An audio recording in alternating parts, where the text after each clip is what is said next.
A partir de este momento, un espacio para crear conciencia.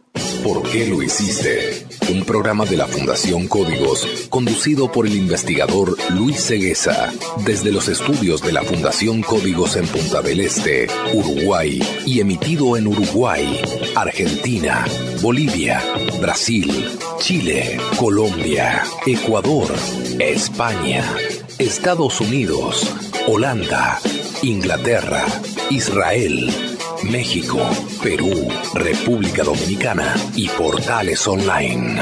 Así comienza ¿Por qué lo hiciste?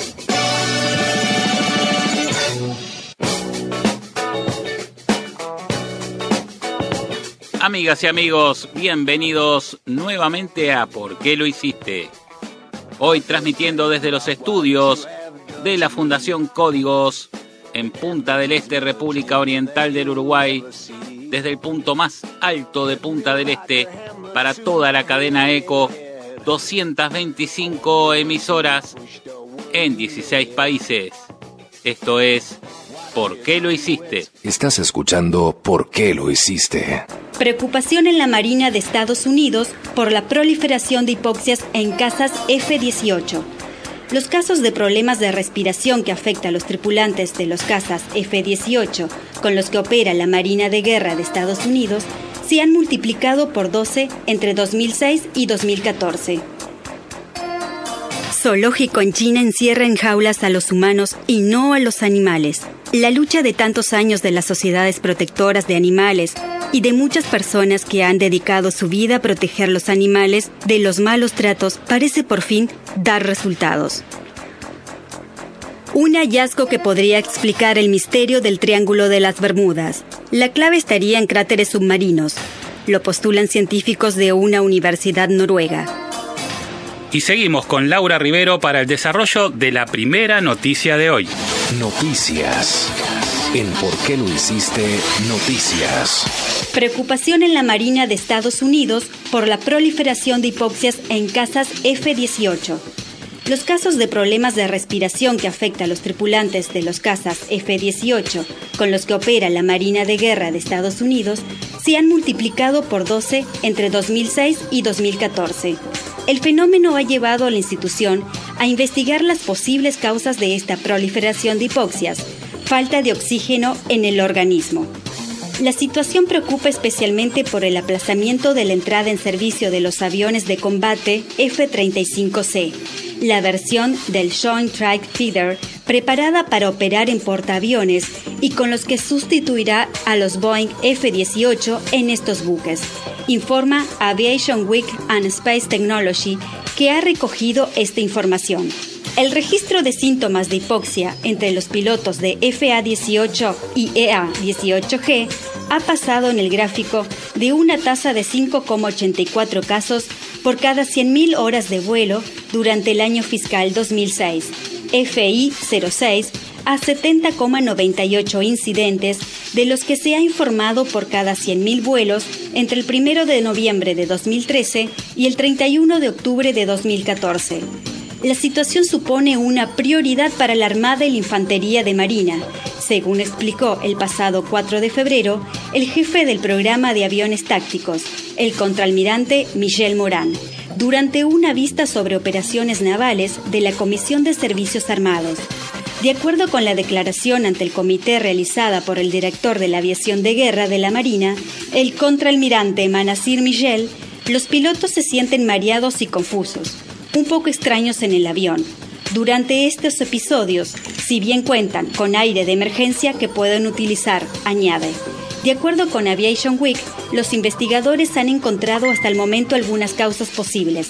Según explicaron a la comisión, 93 se debieron a algún tipo de contaminación. Otros 90 tienen detrás fallos de los componentes del sistema de control ambiental. 67 se deben a factores humanos, 41 problemas en el sistema de generación de oxígeno, 11 tienen detrás fallos de algún componente relacionado con el suministro del gas respirable y en 45 no se pudo llegar a una conclusión o se produjo algún otro fallo del sistema. En algunos casos se dieron varias de estas circunstancias.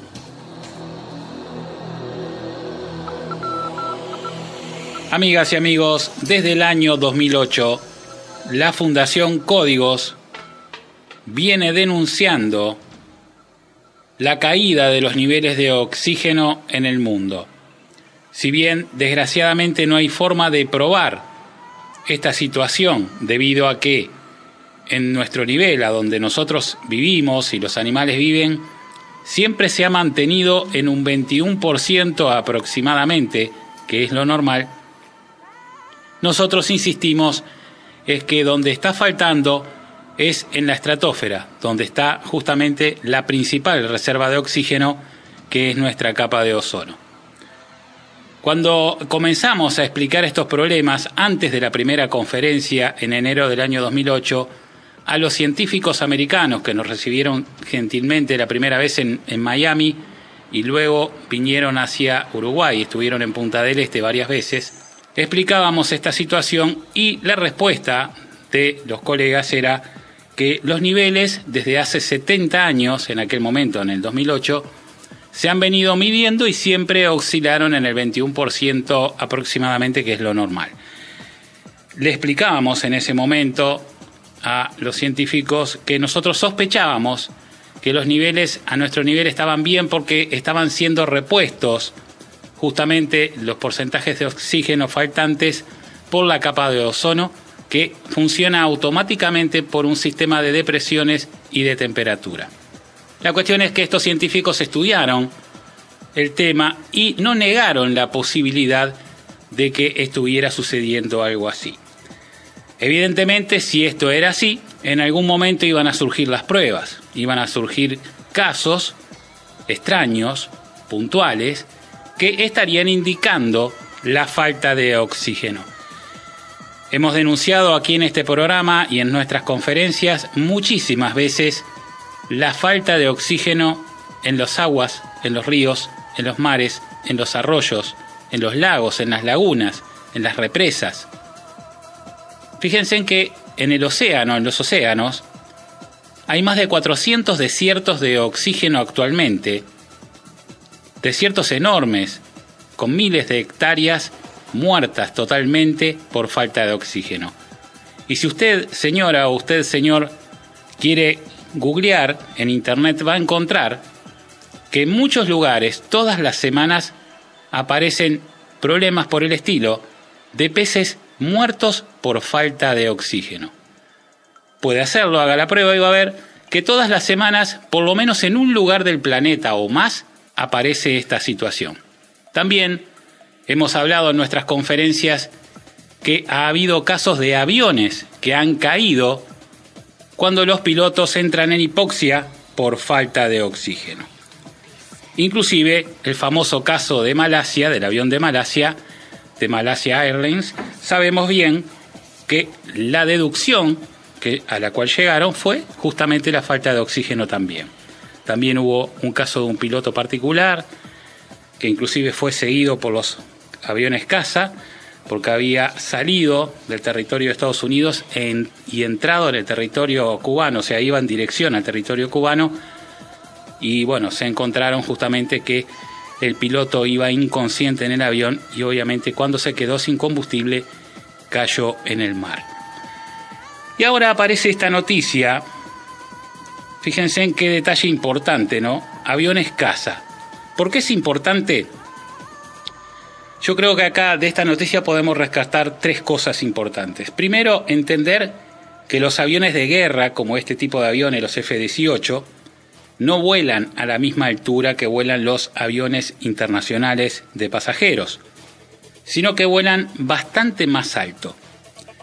Por ejemplo, para que tengan una idea, un avión de pasajeros más o menos vuela entre 10 y 11.000 metros como máximo, y estos aviones caza vuelan por lo menos a 15.000 metros de altura. Esto significa que a esa altura, si hubiera un faltante de oxígeno, se notaría mucho más, obviamente, que a 10.000 metros. Eso es una de las razones por las cuales esta noticia llama la atención. Si hay aviones que tendrían que sentir de alguna manera la falta de oxígeno, o sea, que los pilotos justamente entren en hipoxia, en falta de oxígeno, primero tendrían que ser los aviones militares que vuelan más alto. Después, hay un par de cosas más llamativas en esta noticia. No estamos hablando de un avión que tiene fallas, o sea, de un modelo de avión que tiene fallas en ese tema del oxígeno. No estamos hablando de un avión que tiene fallas en la presurización de la cabina. Estamos hablando de un avión que en el año 2006 tenía una historia y en el año 2014 tiene otra historia, el mismo avión. Y no estamos hablando de un solo tipo de avión de guerra, estamos hablando de 3 tipos de aviones caza a los cuales les ha sucedido lo mismo. La noticia dice: los F-18 de la Marina de Guerra de los Estados Unidos multiplicaron por 12 los casos de hipoxia entre el año 2006 y el año 2014. También la noticia habla al final de que hay otros aviones como los F-22 que han tenido problemas similares. Han encontrado problemas de falta de oxígeno y ha aumentado ese problema también en el mismo periodo de tiempo, entre el 2006 y el 2014. Cuidado, porque esto es una alerta. Estamos hablando de que estos aviones caza que vuelan a más altura, evidentemente son los primeros que van a notar este tipo de problemas.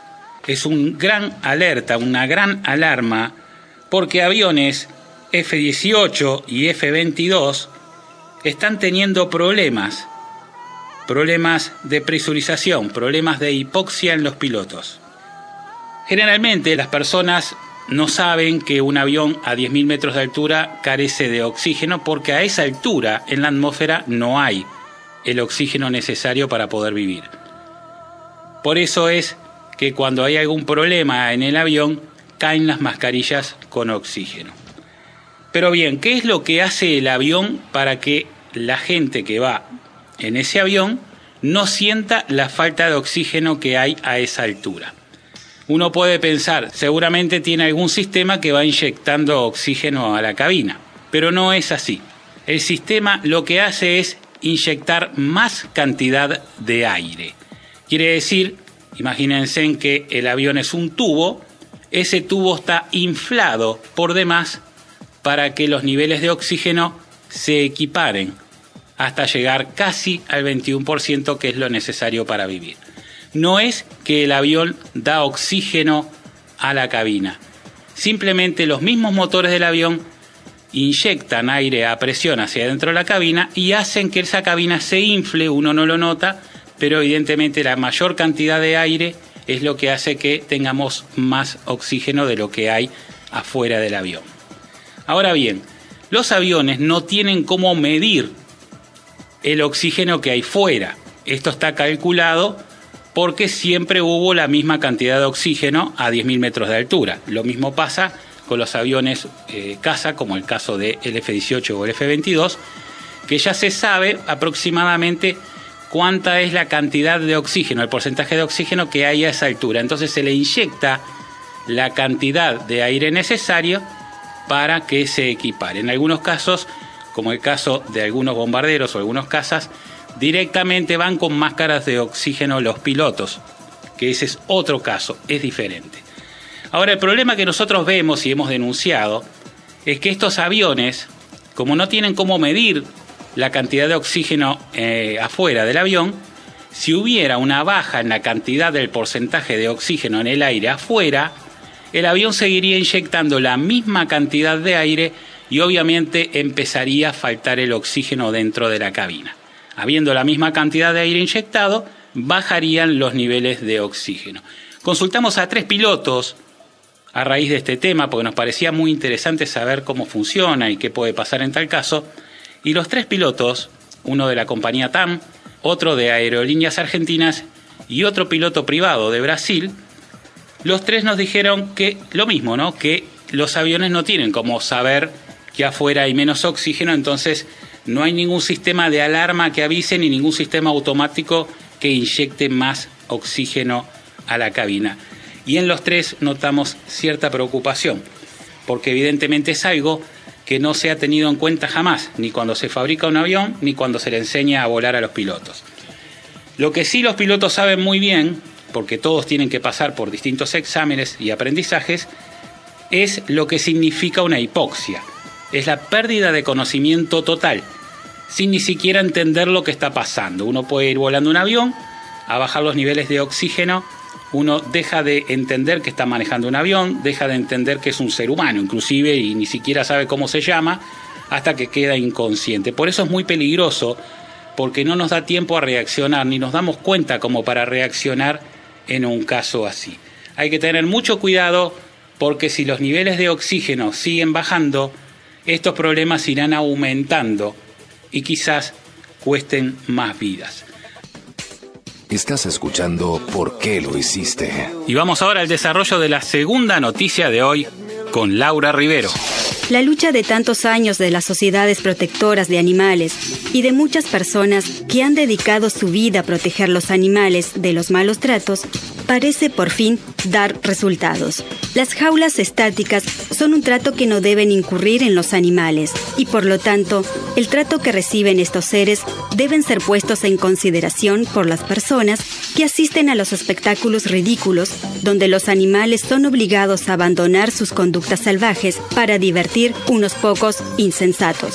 China es el primer país que cuenta con un zoológico oficial con animales libres donde todo funciona al revés. Las personas van encerradas como métodos de protección y de los animales deambulan por todo el lugar como si estuvieran en un hábitat natural. Aunque en el continente de Oceanía, para ser más exacto, en Nueva Zelanda, ya se tenía un zoológico similar a este.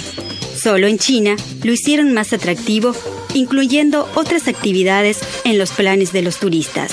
El zoológico Le Cheledu en Chongqing ha invertido totalmente los papeles y puso los animales que tenía encerrados a vagar libremente por el zoológico, mientras que los turistas y visitantes se encierran en una jaula para evitar que tengan contacto con los animales y salgan lastimados. Desde adentro de la jaula, los visitantes pueden ver tigres y leones caminando por los alrededores, comportándose a sus anchas.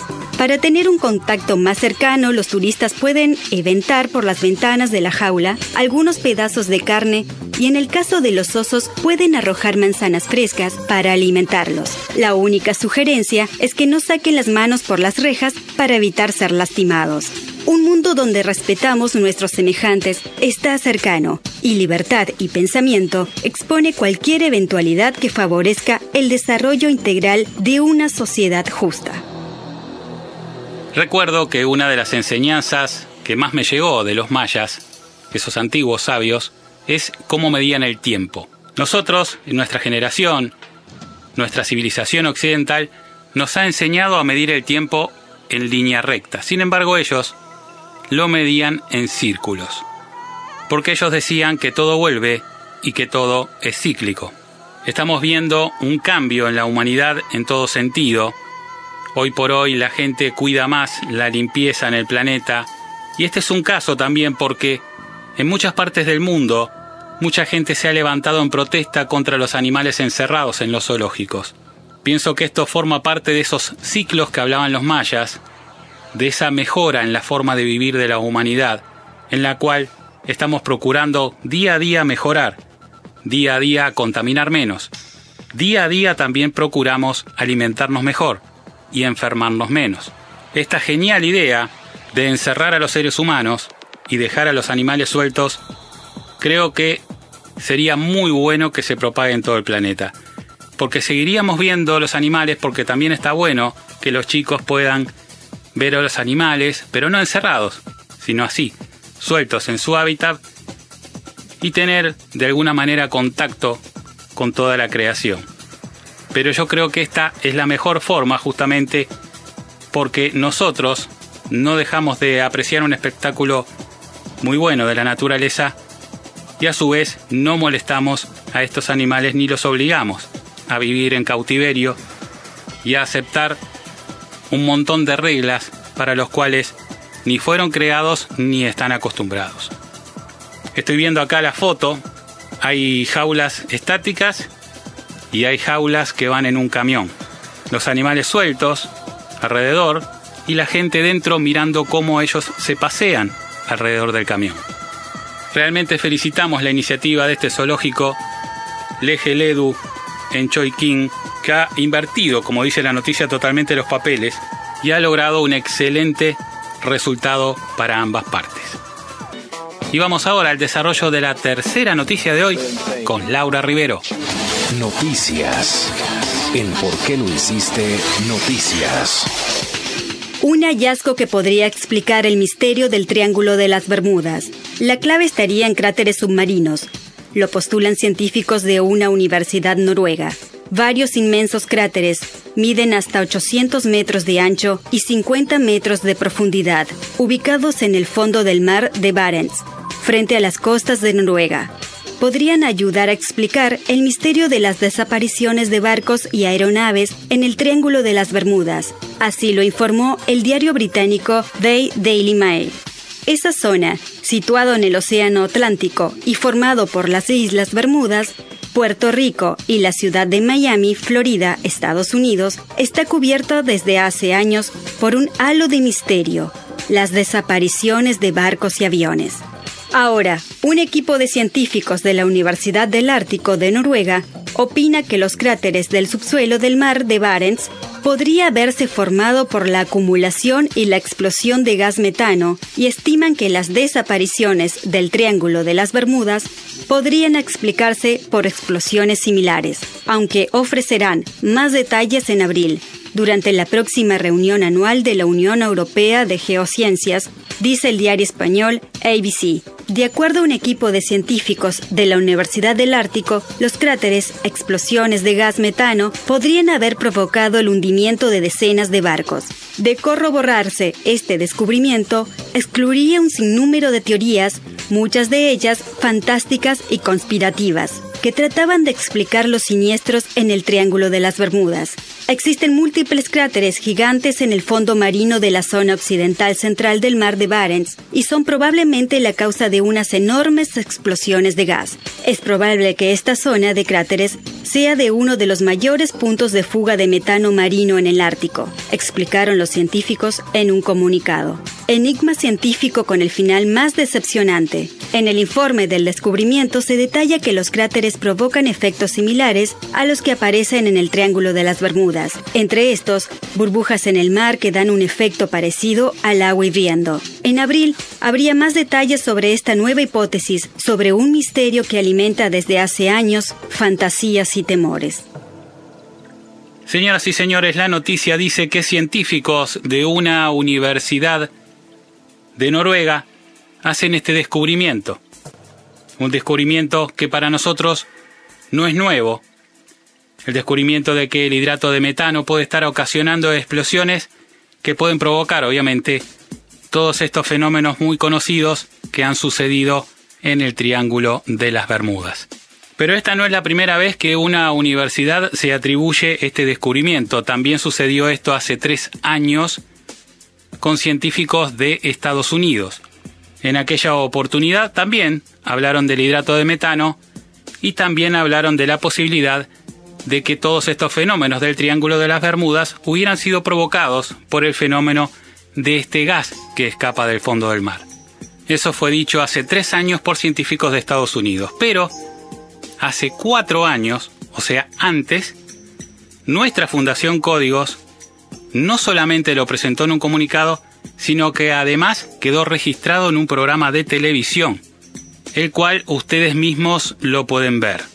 Vamos a pasar ahora un fragmento de ese programa de televisión que hoy sigue estando colgado en YouTube, para que usted, señora, y usted, señor, vean que la Fundación Códigos, nacida en Uruguay, fue la primera en descubrir, junto con un científico alemán, Harold Leitch, la posibilidad de que el hidrato de metano provoque este tipo de fenómenos. En los programas anteriores hablamos del hidrato de metano y dijimos que veríamos qué grado de participación podría tener este en las misteriosas desapariciones de decenas de barcos y aviones en el Triángulo de las Bermudas. Muchas son las teorías que hablan de estas misteriosas desapariciones. Las hay de todo tipo.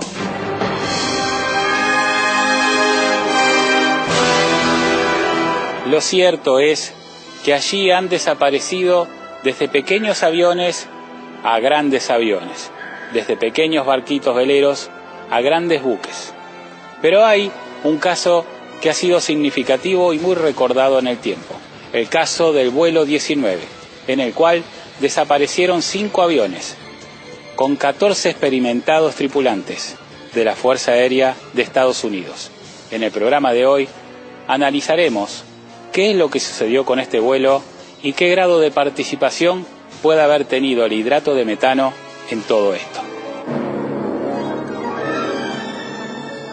Supongamos que en ese momento comenzara a escapar gas de metano desde el fondo del mar. Al escapar este gas de metano aumenta su tamaño 164 veces y por lo tanto estaría formando un campo magnético según lo que explicó el profesor Harold Leach en el programa anterior.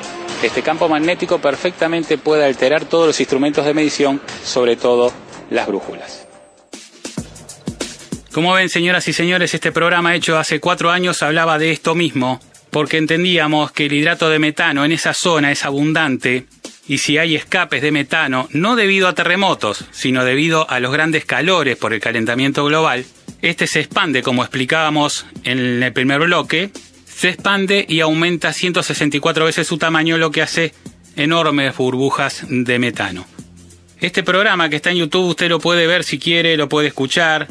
Buscando en YouTube pueden poner La verdad sobre el Triángulo de las Bermudas y mi nombre, Luis Egueza, y el primer programa que aparece arriba, que es un mapa verde, es el programa del vuelo 19 en el cual explicamos las desapariciones.